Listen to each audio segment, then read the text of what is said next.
January 16th through the 19th. Yeah.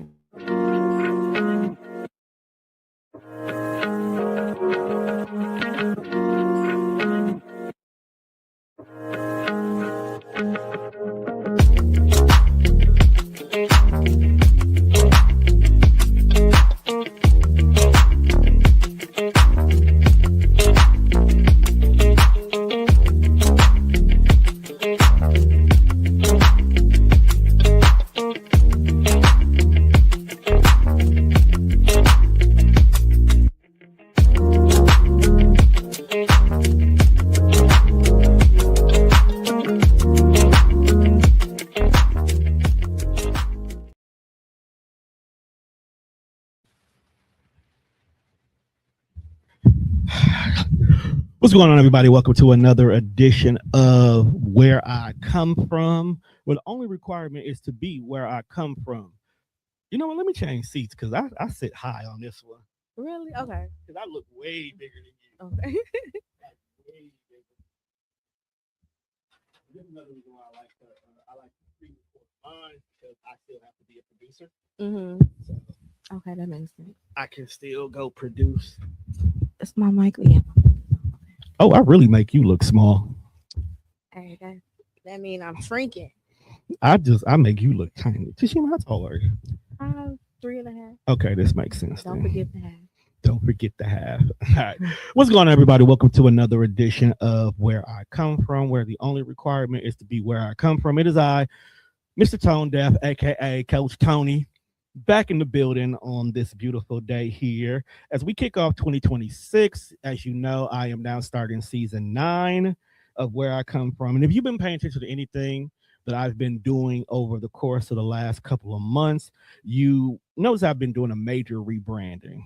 Last time I recorded, I actually sat down with Reese, and I was supposed to have been going to get my insurance license, and I was supposed to have been going to get my real estate license. That is actually going to be my major goal for 2026 this year. I just didn't do it back then because your boy decided to be a life coach instead.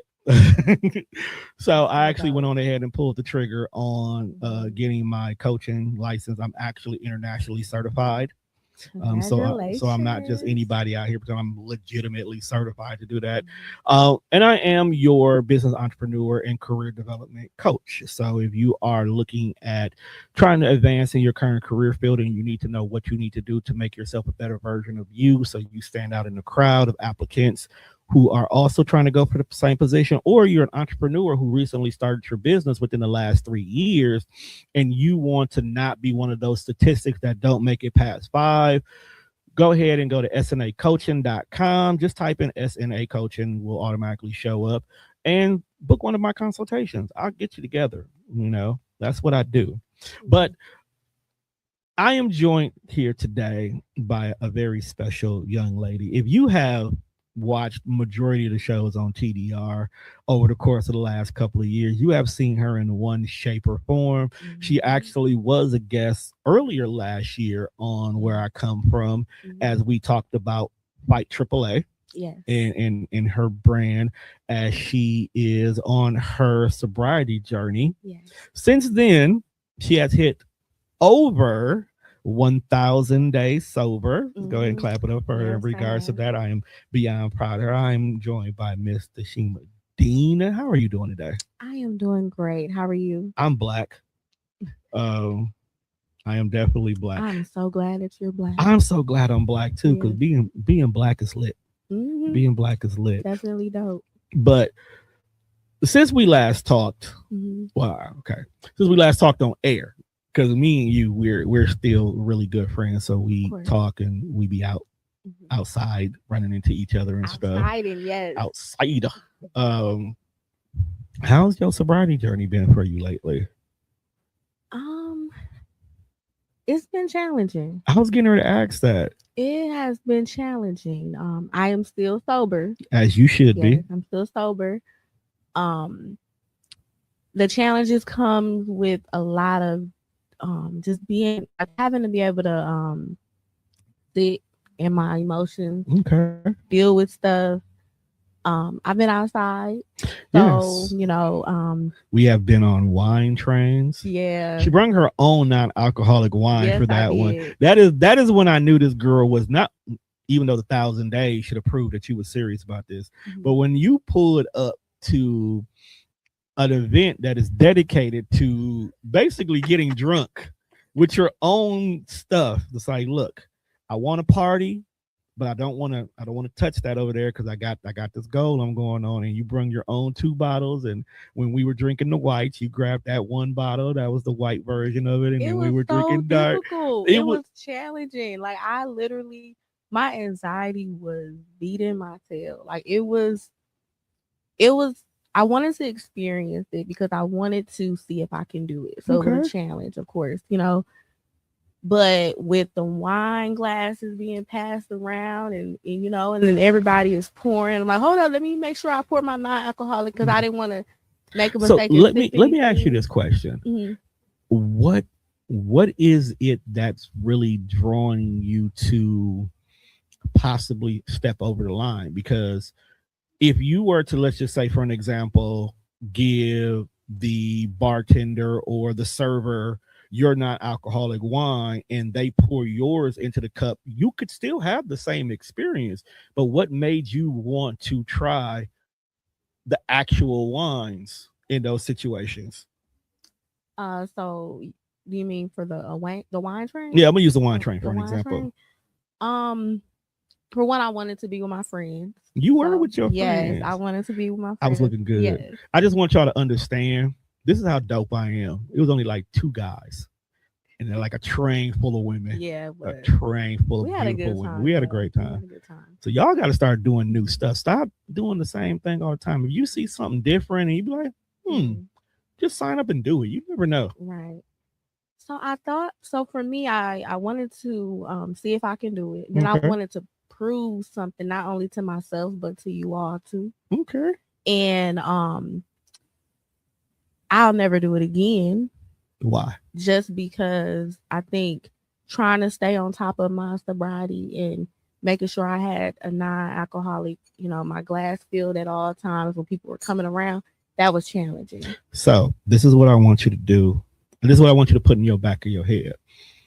You have a community. Mm-hmm. Do you think that you was going to be able to sit across the table from me and grab a different one? I would have slapped that out your hand. Well, I wouldn't have drank the wine. I think it was the fact of like accidentally doing it. I wouldn't have let you. And I want to share that story. We have a story actually from Milestone. Right. And I don't really want to say the name. You want to cut that? Don't say the name. Okay. But no, the Brownstone, it's everybody who knows me, that's where we at anyway. So even if you say a bar that we go to off, everybody knows anyway. Right.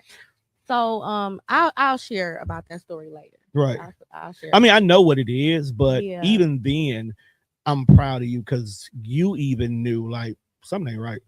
Yeah. And the people you had around you, we immediately, like, hold on, let's fix this situation ASAPly. Because the one thing I love about community, especially our community, like the people that we genuinely are tied to, we support each other in everything. And anytime you post anything about sobriety or mocktails or events or dry crawls, which I'm actually going to be upset that you're not going to be here for the dry crawl this year because I actually had it on my schedule to go do the dry crawl with you. That's okay though, because we can do a dry crawl whenever. We don't just have to do it for dry January. We can, pull one out. That was going to be my outside event because I'm only outside once a month now. Okay. I was outside too much. I was outside from like October to December. Listen. And that, child, your boy realized he ain't young. But we had a really good time. We had a good time. I think for me, what it taught me that you can never get too comfortable in your sobriety. Ooh. And for me, when we went and celebrated, because like Milestone has been one of those establishments that I frequent at most of the time. You do. And everybody know me, they know my situation and everything, and they treat me like family, so they know what I drink. I'm typically, what I do is I get acquainted with my bartenders. Right. I let my bartender know, like, hey, I don't drink. This is what I'm going to be drinking for the night. I want you to pour my drinks. Right. This particular evening, we were having fun. We were having a good time. We're having a great And time. I seen one of the waitresses. I've never seen her before, but it didn't dawn on me that she didn't really know the sobriety language. You know, so when I asked for a non-alcoholic glass of wine, you know, I had to keep repeating myself because I'm thinking that it's registering to her, and she's, you know, she's like, oh, okay, okay, okay. But then she brought back this glass, and I'm like, oh, this look different. But then again, I'm comfortable. Right. So then I'm smelling it, and I'm like, this don't look right, and it don't smell right. And then I don't know why, you know, I did take a little sip. I'm just gonna be honest. I took a little That don't sip. count. Yeah, it don't count. Don't count. And I was like, this is definitely alcohol. So I immediately took it to the bar, and I asked one of the bartenders that know me, and I'm like, hey, did you pour this? He was like, this was not supposed to be for you. And I said, well, it was for me. He immediately took it out of my hand, poured it out, and poured me what I normally drink. Right. And then he proceeded to talk to the waitress, and she was upset, but I told her it wasn't her fault, because for me, it's like I have to make sure that I continue to have ownership in my sobriety, and I cannot lose sight of that, no matter where I'm at. You can't. You know what I mean? And I know sometimes the fun can get the fun and everything, but I still have to be on top of that. So that was a lesson for me, to still make sure that I utilize my tools, that I still ensure that, you know, I go and I communicate with my bartender, that, you know, that we're having that one-on-one, you know, exchange. Right. You know what I mean? Because anything can happen, you know. And that's why it's important to have your community and your home base where everybody knows. Like, exactly. I do business with a lot of people, but let's use Brownstone for an example. Brownstone is my home base. So it doesn't matter where I decide to go. At the end of the day, I know that if I just want to feel safe, because I'm usually the protector in most situations. Like, I'm the individual who throws the kickback to create the safe space for other people. I'm the individual who, when we're out with a group of us, I'm making sure that the environment is good, the scene is good, I'm keeping tabs on the door. Like, I'm always the one that be the protector. I am now at that space that when I go into Brownstone, I'll sit with my back to the door. I don't care, because I know who's already guarding the door that day. Exactly. I don't have to wonder, is my drink going to be weak or is my drink going to be strong, because they know exactly what I already drink and how it needs to be. I'm there enough that I know what my bill is going to be like on a Wednesday, what my bill is going to be like on a Friday, what my bill is going to be like on a Sunday. Some odd reason they're not the same numbers, but that's between me and them. But that's a good thing. So if I only got $70 in my spending account that day, I might not go on Friday. I might go on Wednesday instead, because it's that safe space. And more importantly for you, they know, like, when you walk in the door, okay, don't let nothing go over there. And it's not more so we don't want to lose a customer or we don't want you to break your sobriety. No, they don't want to lose that trust that they have created, knowing that you could come here and have a good time, whether you're drinking on something with or without alcohol. You know what I'm saying? Yes, and they also have a nice non-alcoholic beverage menu now, along with Tropic. Tropic does too. Tropic has one for a long time now. Yeah. So, but yeah, shout out to Hyacinth. Hyacinth actually has a nice conglomerate of things, and she is very women empowering. In regards to it, I respect everything she has going on. I'm actually having my send off. I was getting ready to say that I'll be there Friday. I'll be there Friday. Yes. I might be a little late because I got a recording to do, but you know, I definitely have to pull up because you can't leave, and I got to mess with my homie Keisha. Right. Got to mess with my homie real quickly. But that's not the only thing I've seen in regards to you this year. I seen you work. I seen you work. I seen you do a presentation. I seen you command the room. What was that event? So that was the recovery resilience workshop that I facilitated. Yes, and it was a 2-part workshop. And the first part went very well. It did. I mean, I was on top of it. And the second part didn't really, I don't feel that I did well. However, I did utilize what I was experiencing at that moment Mm-hmm. to kind of navigate throughout the workshop. So I was experiencing severe anxiety at that moment. It was the day I didn't realize it, but it was the day that my dad passed. Was that the one I came to, or was It it was no, he was came the to other the one? first one. Okay, It was the second one. And I didn't know why I was like just so anxious. because I wasn't there. And that could be that's You right. wasn't there. And I didn't know why. I didn't know what was going on with me emotionally. And then it was just a lot going on because I was also preparing for another event. Mm-hmm. And then wasn't a lot of people in the seats, but I know that it was a lot going on in the city too. We had like murder after murder after. It was a Yeah, lot going a lot of on. people didn't want to be outside. Yeah, it was a lot going on. So it was challenging, but I was able to speak to that in action. So I was Mm-hmm. able to show what it looks like when I am combating like my anxiety, and also talk through the tools that I utilize to be able to get through that moment. And it actually made a huge It difference, did. because people were able to see it in real action. Okay. Mm-hmm. So you have been all over TDR and you have Mm-hmm. done multiple shows here, whether you've been on Lupus Has No Phase, Love, Strength, Strength, and Love, Minding My Own, Where I Come From. Yes. You've been here for a lot of shows. So we're going to do what I want to call this particular episode is your reflection episode. Okay. So I'm going to ask you some questions Okay. based off of previous shows you've done, and we want to see how your answers are now. Okay. Okay. Okay. So a while ago, you mentioned that you don't mind being the minority in a conversation to bring an open-minded perspective. When was the last time you stood your ground in a room where everyone else didn't agree with you? Mm. When was the last time So when I was the last said, time you was the big voice? ooh, it's been a lot lately. That's why It's, these it's been questions a lot are for a reason. lately. I've been around you Yeah. enough to know these questions are all asked for a reason. Yeah. I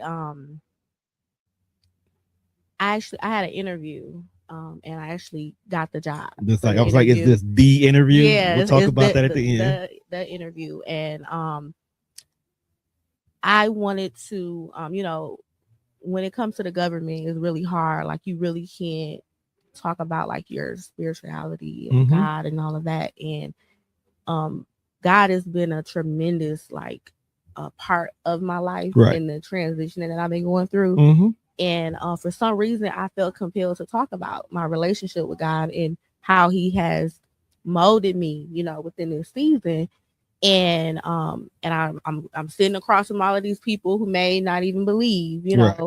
and just so happened I just started to share my faith, and I just I shared, and I didn't really care about the whole the optics of, Right. yeah, you can't talk about this. I felt compelled, and I felt empowered, and just so happened I landed the job. So I think that was one of the moments. And then I would say another one would be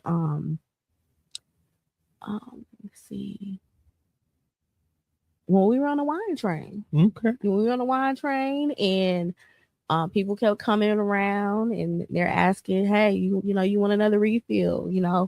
Everybody else is getting their glasses filled, and I'm like, "No, I'm okay." I'm pouring my glass, um and of course, there's been like other things. I will say this: the mindset in Milwaukee when it comes to people, individuals, is very stagnant. Ooh, yes. And I think a lot of people don't want to own up to the fact that most of the time you are dealt the same cards as the person next to you, but you Mm-hmm. just choose a different route. Mm-hmm.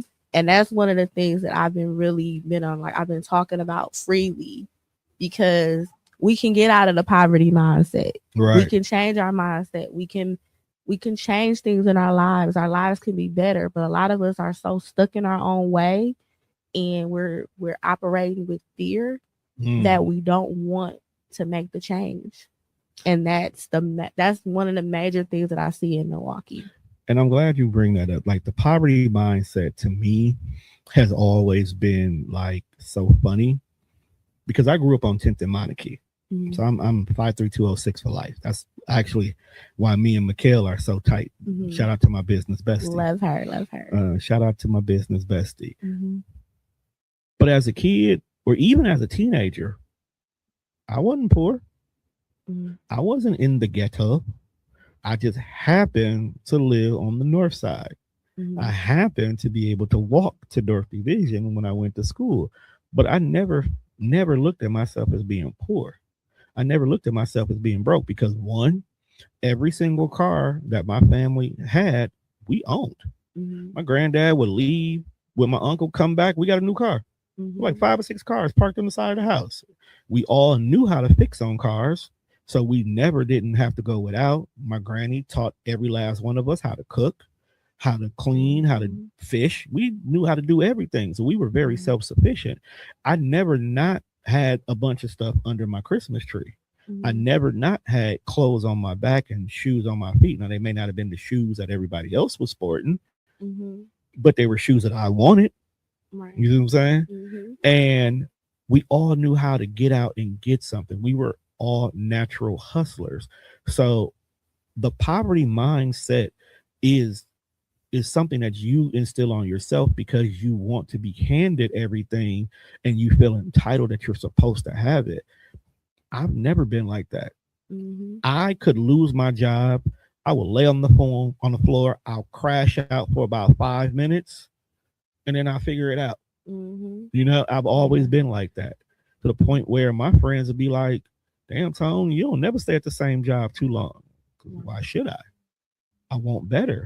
I want Mhm. more. I Mhm. know what kind of job I'm supposed to be. I'm never going to be stagnant unless being stagnant is a choice I'm making to benefit what I'm doing, you Exactly. know. Yeah. So, Yeah. I definitely understand that. And I had a completely different upbringing. okay. Um I lived in poverty, we were on welfare, my parents were I miss um good welfare.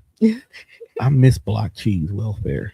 This new welfare is wild, yes, but old school so many welfare, stipulations, and like old yeah, school can't welfare make was too phenomenal. much, can't spend it on what you want to spend Like it on no paper more. food stamps was phenomenal. Yeah, it You know what was. I'm saying? Cause you Like, will find them like just random places, walk right. into the store, like, oh, Like somebody dropped a book. Oh snap! It's $200 in here. right, right, yes, Like but paper welfare was the shit. yeah, and I experienced a lot of trauma growing up, Mm. and I'm the oldest of six. What? I never knew Yeah, that. yeah, I'm the oldest of six, I didn't know it and was five more of you. That's hmm a lot. and I really had to like I lived a life where I really had to change my mindset to be able to change my circumstances, Mm-hmm. because I literally would wake up to a lot of chaos. Mm. I would go to sleep to chaos. I was around it. Thank God for my aunt Cheryl. She would come and pick me up for different breaks and things and kind of show me something different. Right. Um, so that's where I get the conservative part, side of me is from her. Right. And she showed me a lot of different things that I wouldn't have never seen in, growing up in Hillside, You So was in I grew Hillside? up in Hillside. Yeah, it's a I was mix. in that park. Yeah, yeah. Oh snap! Yeah, Hillside, and then we moved to 42nd and Hour. And They was in Hillside. so I had to completely literally like always change my mindset. You know, How am I when removing I it? was in school, I don't wanna run with the crowd. Mm-hmm. People were doing this and doing that. I always did my own thing. I always wanted to go after something different. And even in high school, the same thing. Where'd you go to People. high school at? So I went to Marshall my freshman year, and then I graduated from Juneau. I'm sorry to hear that. First of all, but Listen, Juneau, what year you graduated? 04. Okay. 04. Okay, my boy was gone by then anyway. Nah, he was probably gone when you was a freshman. So Yeah, and I went to Marshall. Yeah, I went to Marshall my freshman year. I went to Marshall for you. Let me not lie like that. My sister went to Marshall. I skipped into Marshall. I would literally leave North Division and somehow I end up at Marshall. Marshall was a bad school. The It was reason why Marshall had to get a whole new eagle was because me and my friends pushed the eagle off the roof. wow. That's why that eagle y'all see there is not the original eagle. Now, do they know that? Are you confessing? Oh, they knew that. Oh, okay. Because my sister used to always get on me. I can't believe you broke it. You was just in my school, just walking around. Wow. That's blaming it on security. I'm glad I wasn't trying to murder nobody, or else y'all just didn't care. Yeah. No, but you know what? And I get that. Fun fact: I lived a duality myself. Anybody who knows me, it's easy for them to see because Tone and Tony and Antonio are three completely different people. But growing up, I lived the duality too. Straight in the streets, went to North Division. I was a nerdy kid who was forced to be ignorant, but I also was an upper bound at UWM. And when I tell you it was night and day, it was two completely different people. And I tell people all the time, if it wasn't for Upper Bound, this version of me, you wouldn't get. Upper Bound allowed me to really just creatively be who I am with no judgments. Matter of fact, they pushed me to be more of a leader and more of an outspoken individual, whereas in my everyday world, I was quiet, I was minimized. My mom ruled with fear. So a lot of times we didn't have a voice. And even if we tried to have a voice, if it was opposite to what she believed, she shut it down. Wow. And that was literally mental health that I had to deal with for years. I was talking to my friend Terry not too long ago. And during our conversation, I explained to her, like, my life wasn't what you thought it was. And she was like, you know what? That makes so much sense. And I was like, what are you talking about? And she just got to explaining different situations and scenarios where you could literally see a shift in my energy and my behavior when it was time to return back to my everyday life. And she was like, it makes so much sense. I told her I'm writing a screenplay based on our Upper Bound years. It's actually kind of fire. You should. It's actually the story. I'm gonna tell you the big twist in the story. I'll tell it to you off air. Okay. But because I already dropped my album this year, I've already done a lot of stuff. Did you listen to it? Yes, okay. I like it. It's What's your favorite track? So I don't know. I can't remember the name because it's a lot of tracks. It's, but it's one of those albums that you can just play straight through and it gets you in the mood. And that's what I was going for. Yeah.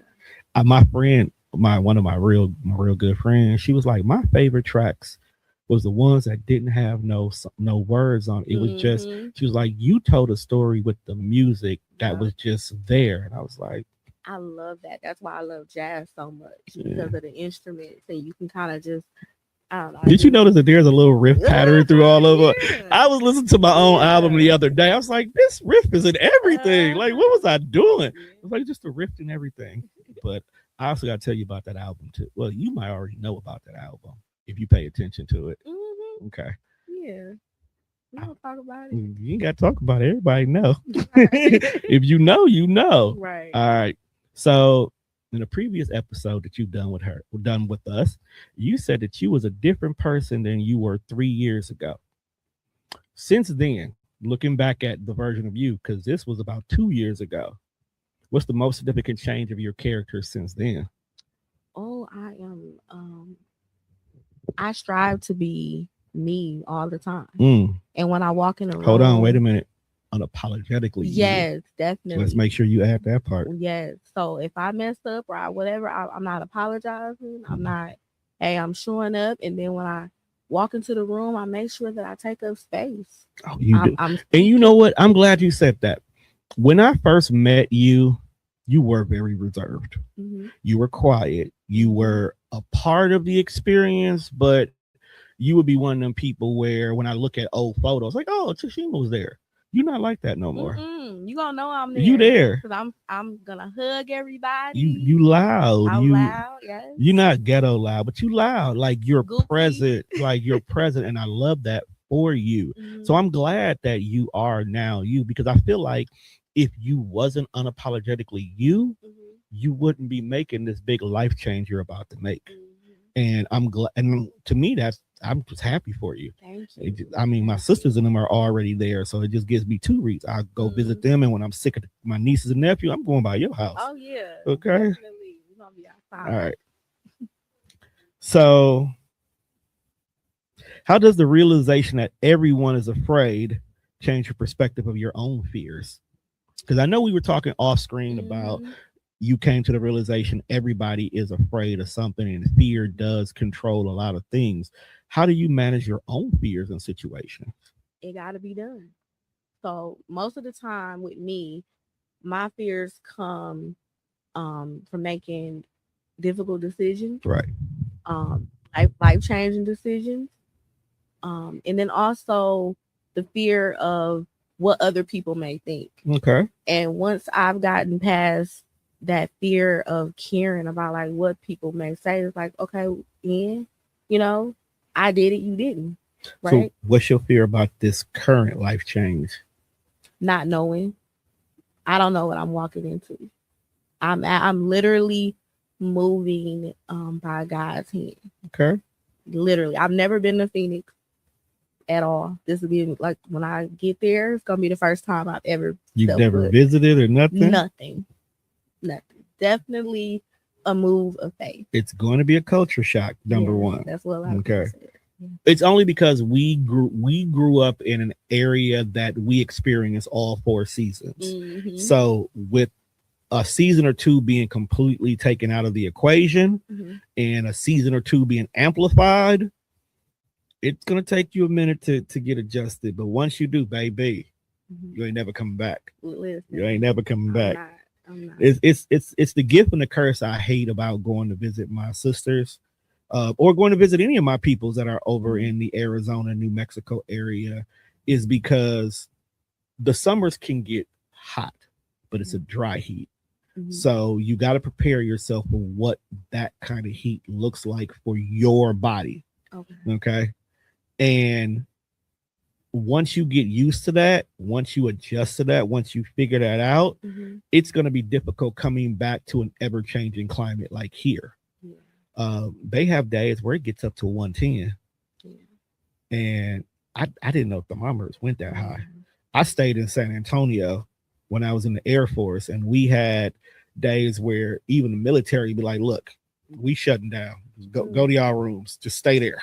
Okay. Don't even attempt to come outside for nothing. Matter of fact, we'll bring your food to you. Okay. It was just that insane. So once you get used to it, you'll be good. I'm excited. I'm excited for you. Yeah, I'm gonna document. I do a lot of journaling. You gotta content create. Of course. So I don't expect you to do this, but one of my friends, one of the show that I used to have here called Speak Your Truth.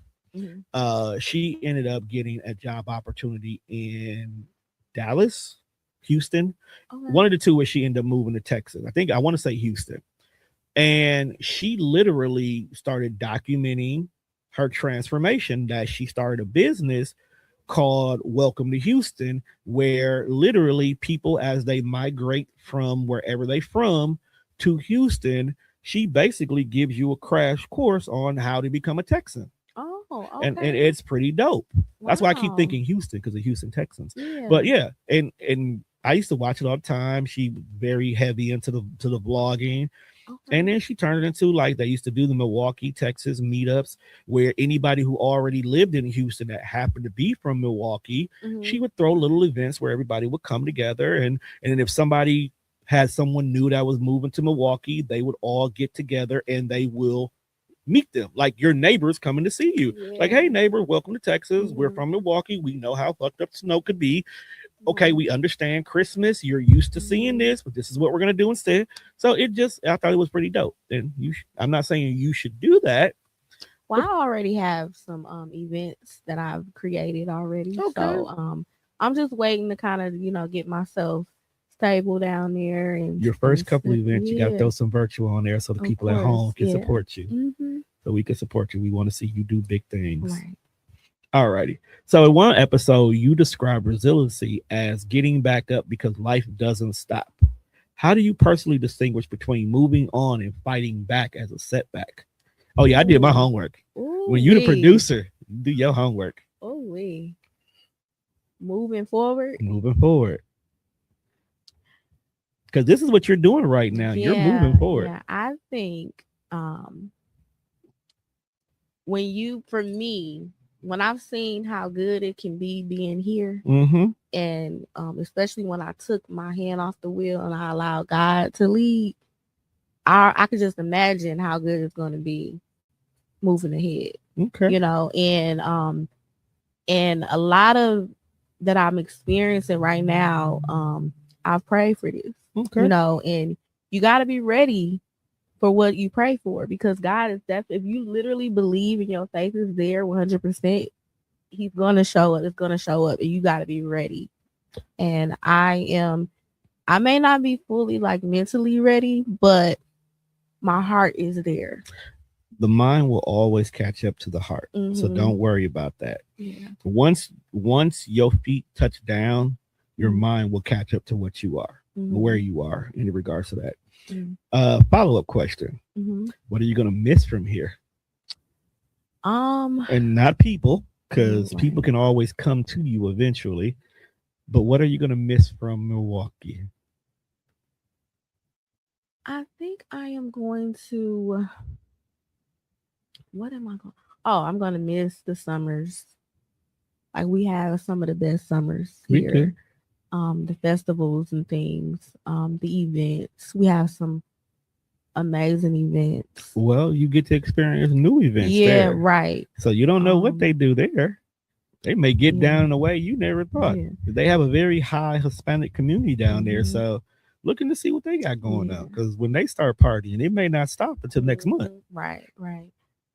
I think also too, just to see where Milwaukee has changed a lot within the last, I would say, 3 years. Mm-hmm. And I say this because when I stopped in the beginning of my sobriety journey, you could barely see, like, find like, people didn't know what mocktails were. Right. A lot of people didn't know what non-alcoholic beverages were, menus or anything. And now we You just have, had to like, get a now you soda. see it all over the place now. You just had to get a soda or a Right. Shirley Temple. Exactly. And I'm seeing the change in our community, and I see people um make certain changes for themselves, you Mhm. know, and a lot of people are just evolving.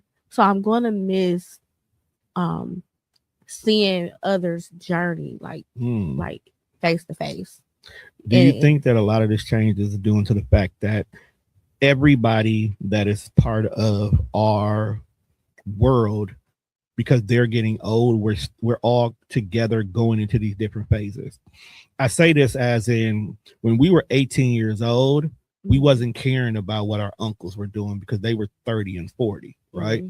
But now that we're no longer the 20 years old, we are the 30-year-olds, we are the 40-year-olds, and with the help of social media, all the 30-year-olds are growing up at the same time. All the 40-year-olds are growing up at the same time. Like, it's to the point that we have to remind ourselves sometimes that 50 is where a lot of us are more closer to 50 than we're away from 50. Exactly. You know, Yes. and we now are realizing, fun fact, like, funniest thing in the world. I was on TikTok the other day, and there was a gentleman who looked like a straight up YN. Okay. Okay. Just looked like a straight up YN. And he was like, hey, here's a life hack. Let me teach you about quarter zips.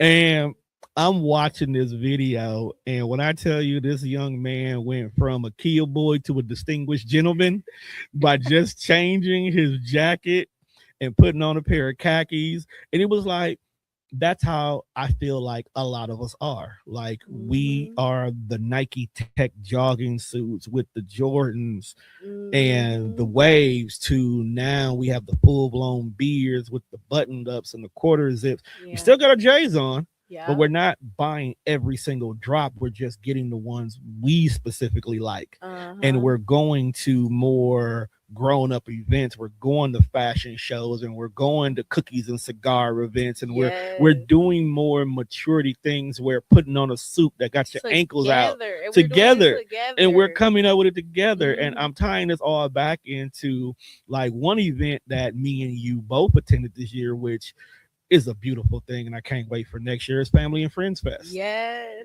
And That would right. have missed that. Come home around about Right, that time. exactly. Tell Yes.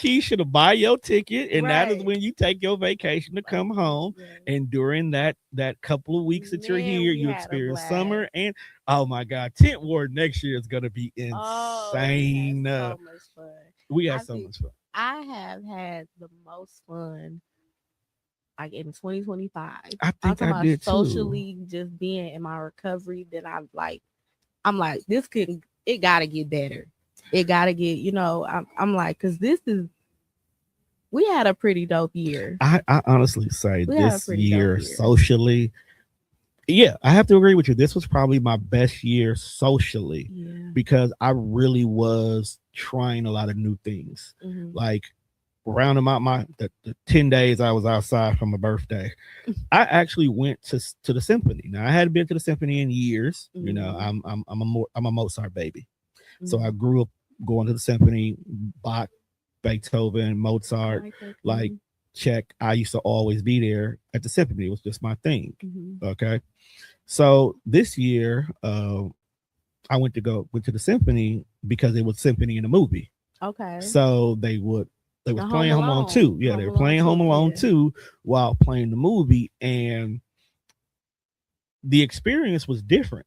And it wasn't Hmm. different as in like I could be at home and watch this movie and got the same experience because after a while you get immersed in it that you forget that it's a live symphony really playing this Hmm. background music, but Yeah. you into the movie. But it was the experience to watch it that way that I was gonna go do The Godfather on New Year's Day, but I just didn't get out the bed. Hmm. Okay, I just did not get out the bed. You keep that. I love those new, different Yeah, just doing experiences. new and different things. It triggers something different in your neural, cells, and now you're going to want to gravitate more towards different, Right. different events and things, and not the same thing. Because Right. sometimes that can become a little bit, just Yeah, boring at like times. going to Brownstones on Wednesdays is a decompressor. But Hmm. the one thing, and this is not a knock on Brownstone, but with me making my own career change recently, I don't need to decompress as much as I used to. Okay, that's good Like though. it's very good. That's good. Like, yeah, my job can be stressful, but I go from dealing with 60 dishoused people to 10 people who just want to know how much money is in their mutual fund. Right, That right. that's a completely different energy. Hmm. The only thing that stresses me about the job is I'm still new at it. Right. But other than that, the job as a whole is not stressful at all. So the need to decompress is not as much as it used to be. Hmm. Like I got off of work at 3 o'clock today. Hmm. I can't remember last time I got off of work at 3 o'clock. Right. Just randomly, I'm like, damn, it's 3 o'clock. Do I go to brunch now? Do I go to happy hour? Like that, and I was joking with my friends. I was like, damn, normally I go to Brownstone at Hmm. like 7 or 8 o'clock at night, but now I can go to Brownstone for happy hour and still make it to the studio on time to do what I Yeah. got to do. So it's Yeah. like the change is different and Hmm. is good, and Hmm. I like that. I like that for us. Yes, of We course. experience new things. Okay. Together too. Yeah. Okay. Now let's get back to your sobriety. Okay. Okay. In an interview, you highlighted the vision of a sobriety lounge. You wanted to create a lounge that was catered to those people who Hmm. are trying to deal with their sobriety. Hmm. One, where are we at in regards to that? Okay. So Hold that. on, I'm not done. There's more Okay. to this question. Okay. And two, being in Milwaukee, a city that's famous for its bars, how much of your social connections are currently depending on alcohol or alcoholic substance? So let me rephrase that for you because Chat GPT, they had to get fancy with it. Where we at with Sober Lounge, because that's what I labeled it in Hmm. my phone. That's a Sober Lounge. Right. And being in a city where alcohol consumption is so major, you already touched on this, that they're opening and being a little bit more open-minded Hmm. to the non-alcoholic concept. Do you think something like a Sober Lounge could thrive in this city? Yes and no. Okay. Um, I say yes because the culture is definitely changing. Mm-hmm. I've seen it. You've seen it. The community sees it. World sees it. Mm-hmm. However, we know that the culture changes often. Right. When people start working on themselves, then what happened? Things change. Right. So and when we're talking about revenue and money and all of that, that becomes a huge major thing. Now, people are making changes, but the money still got to be made. Right. Now, I would say no, because you will have to collaborate with other organizations, or I wouldn't say establishments, right, and provide that inclusion. Mm-hmm. But a lot of people are not familiar with inclusion. You know what I mean? So that's something that I've kind of been teaching over the years about how important it is to provide that inclusion for people who are choosing not to drink at that moment in time. Right. You know, and I think that's important because you have people that are pregnant, people who are on certain medications and they can't drink, people who just are on a lifestyle change, you know, but they still want to be included in the social scene and the event and all of that. So you still have to have that collaboration with those other partners where alcohol is still offered. However, it gives people the choice, their choice to make. It still gives people the lead in their whatever their sobriety journey is, you know, and not strictly taking it away, you know. And I think that's where I could see something like that happening for Milwaukee. And I think Tropic and a lot of establishments are actually providing a lot of inclusion, you know. Because the reason why I brung this one up, because it was something that was definitely on my mind.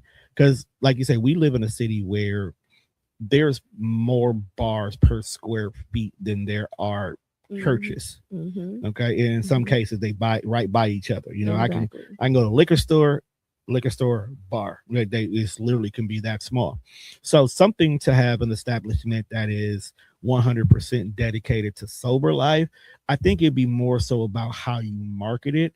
And like you said, who you partner with for inclusions, because sober life could literally be something that is immediately used as a step out the door when you're leaving rehab. Like you still want to social because you just made this major milestone and you got over this addiction. But now let's work with you in regards to the next step, which is the wellness and the socialization. And that's what I've actually been creating is how that would tie into that, because that is definitely needed. Yeah. Because when you take when you take something away that you utilize to fill a void for so long, right? You got to replace it with something healthy, you know. And wellness is one of those things, and you see a lot of that now in the community. There's a lot of different wellness events. And also, too, I'm just going to say this. I've been able to create spaces and events for individuals who live, you know, in sobriety where they can feel comfortable, you know. And not only that, I share my journey and how I navigate in certain spaces. And I'm open and I'm like very honest about like what I'm feeling and all of that and the tools that I utilize, too. So also for an individual, they just have to take lead in their situation. Take the lead and be bold in who you are and what you're doing in that moment. If you know you're going to go to this event and you're not going to drink, you need to walk in that, you know. You do got to stand on business about yourself. Yep. About yourself. Okay. You think you're going to try to do the sober lounge in Phoenix? I actually have a few ideas.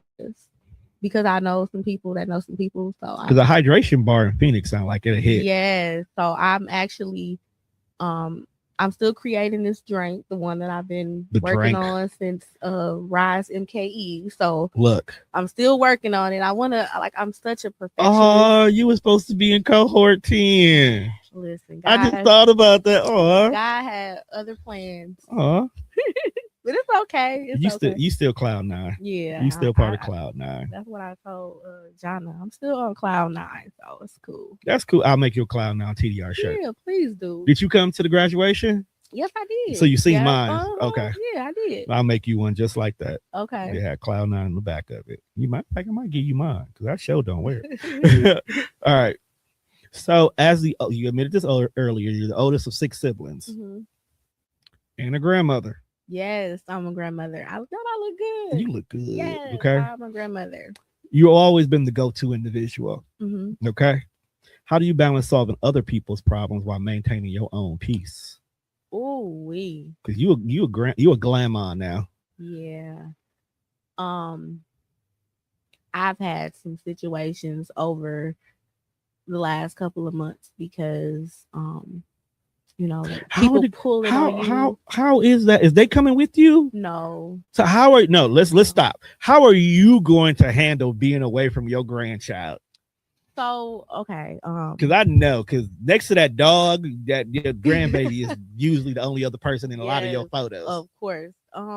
It's gonna be hard Okay. because I'm gonna miss a lot of her like her Her uh, first. yeah, her first of everything, and but as long as she remembers who I am, and then I'm gonna come and visit all the time. You a So grandma. and You can buy her I'm a love. young grandmama. You can It's buy time her for me to love easily. right, and then Your daddy say you can't have that here.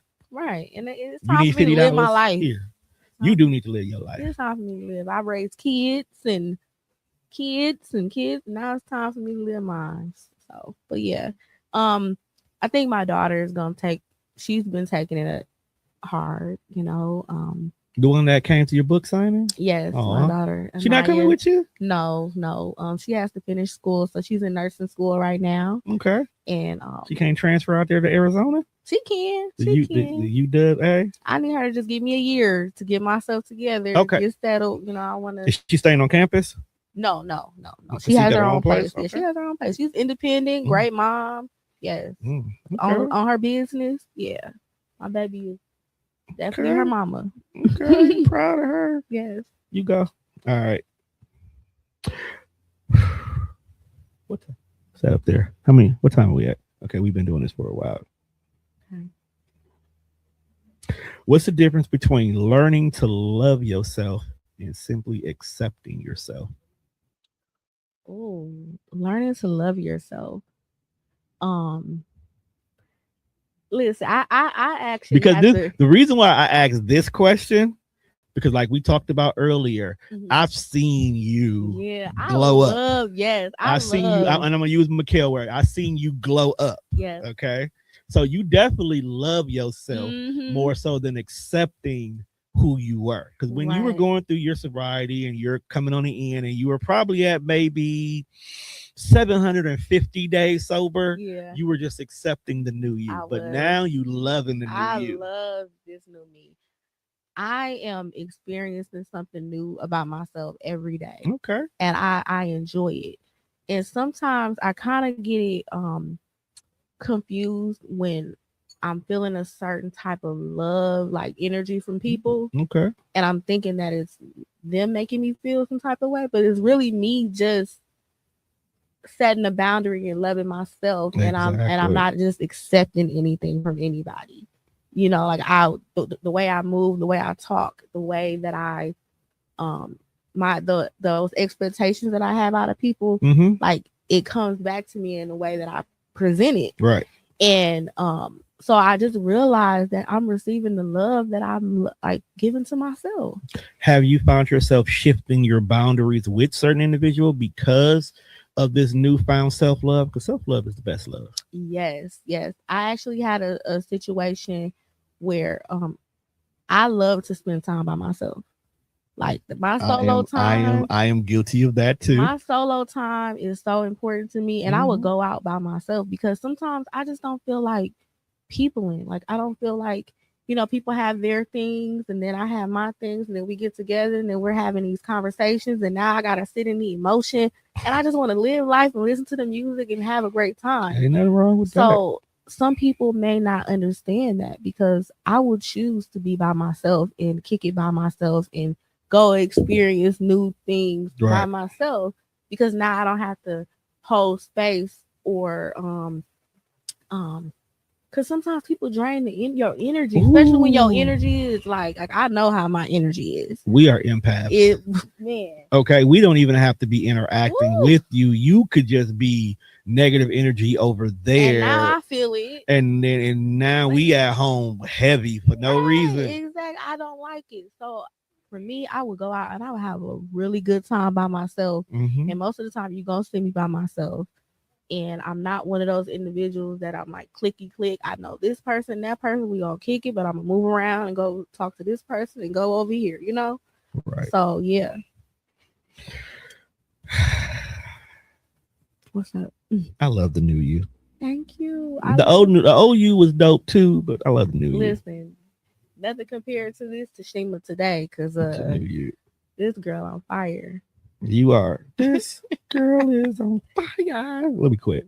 But I also really think that it has a lot to do with the people that God have like blessed me with in my life. Like I am connected to some of the most dopest individuals.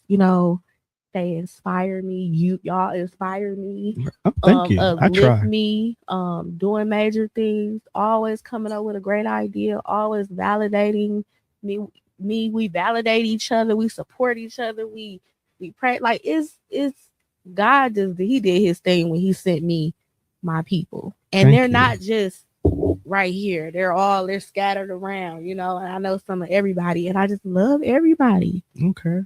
I'm a beautiful soul, so Yes, you are. definitely when I'm in the space and place, if you still in a bad mood, that's on you. Yeah, Because I'm never gonna if you my peoples, I'm gonna make sure you good. yeah. You know. That's how I You want to am. hear fun fact? My album originated from the fact that one of my friends said I write the most beautiful good morning messages, and they Mhm. always come right on time. Yeah, Like yeah. they not like anything sexual or anything. They literally just like great Right on time. positive moments that always comes right on time. Mhm. And I guarantee you at least 4 to 5 people every single time I feel like just sending one out to them, they always say, oh my God, I needed that. So I sat down and I took all of my messages that Mhm. I've sent one particular person, Mhm. and about 10 of the songs on the albums come from those messages. Wow. That's why if you notice, the title of some of the songs are Good Morning Text, The Mhm. Morning After, The Morning Glow. Like they're Yeah. all tied to Breakfast. One with some breakfast, right? yeah. Yeah. Yeah. But the album that's out is not the whole album. Okay. There is another version of the album that I bet you is can write. I bet you back in the day you wrote a mean note. okay. So You- since we here, this is my show, and this is the first time of the year. This is actually the first time I'm actually publicly talking about the album. Mhm. I made it and I just put it out. I didn't really promote it like that. I dropped it to people who I wanted to hear. Mhm. I put it on all social medias and all platforms, so you can find it on YouTube, Apple Music, Spotify, iHeartRadio. It's actually searchable on Facebook. So if you're ever making a post, you can literally just type Mr. Tone Deaf and find any one of all my tracks are there. Okay.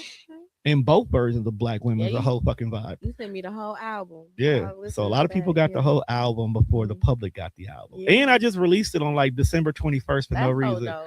I was at the ugly sweater party and I literally was gone off of 2 Long Islands when I opened my phone and it told me your album is out. I was like, damn. That's Like exciting. my album is out. Like Right. I was Did you geeked at take a that. screenshot? I didn't have to because the album was always for me. Okay. That was the thing. So I have this creative bucket list. So about 5 years ago, I lost my creative smile, as I like to say, where I was just going through the motion. I didn't want to do nothing. I didn't want to create like I used to. And my boy Jamal, aka Maul himself, or Maul Napoleon, depending on what year of his rap career you ever came across him, I did an interview with him one day. He had dropped very personal album, and I sat down and I listened to it, and I did an interview with him. I sat here, he sat there, and we literally went song for song about what each one meant. And we got to talking about how when we used to work at Wells Fargo together, me, him, and our other boy Kev would literally sit there and we would just write. We would write songs, we would write bars, we would write poems, we would just write. And when I tell you I had notebooks on top of notebooks, but after my car accident that messed up my grill, I didn't feel like talking. I didn't feel like being on the mic. I didn't feel like being in front. So for majority of my TDR life, I I would always be behind the scenes. I have a whole podcast with my brother, and people would rarely see me on camera. Yeah, I didn't start seeing you on camera until Probably like last year. it was last year. Yeah. And I think you would say things in the background, but then you would start coming. Right. So then I got out from behind the camera. I'm like, niggas is gonna say what niggas is gonna say. You're gonna talk. I would see people, like, the video would be up. It'll be a dope ass clip. People are just like loving the comment and they're responding to it. And it'll always be some asshole that would make a comment about, the girl. I was like, well, fuck you. I don't care. Delete the comment, keep moving. That's the beautiful thing of the world. You just delete it and move on. Yeah, see, I think that's if a lot of us can get past that, not caring about what people gonna talk anyway. They talk regardless. Right. So I had put on my list. See,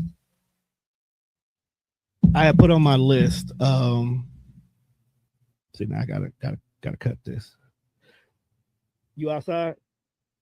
Yeah. All right, give me like 5 minutes. I'll be down there. All right. Yep. That's my 8 o'clock show. I just want to share a little bit. You got time? Go for it. Okay. So I just want to share just a little bit of the testimony of like how I got okay, so a lot of everybody know that I'm moving to Phoenix, Arizona. You said it early in the episode. Yes, so I'm moving this Saturday. Yes. And how the position and everything came about. So I've been at the VA today for 19 years. What? So today is the my anniversary date. Thank you. And my plan was that I was going to retire at 20 years. So which would have been next year. Right. So when I turned 40, which is this year, I was going to put in my retirement and all of that, but God had another plan. Oh, you had the same job since you were 20. Yes, but different positions, of course. You wasn't able to drink yet, and you was at this job. Yes. It's somebody I know that work at the VA. I got to ask if you know her, but keep going. And so I was in school.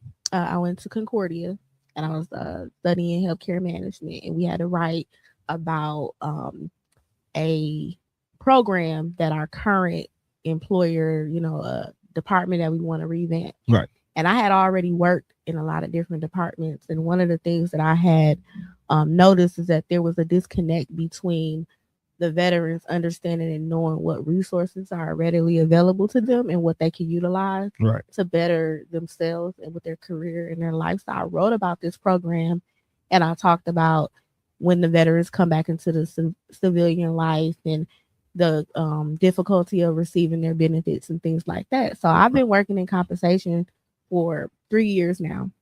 And I wrote about this position, which is the vocational rehabilitation counselor that I will be. Yes, I'll be a counselor.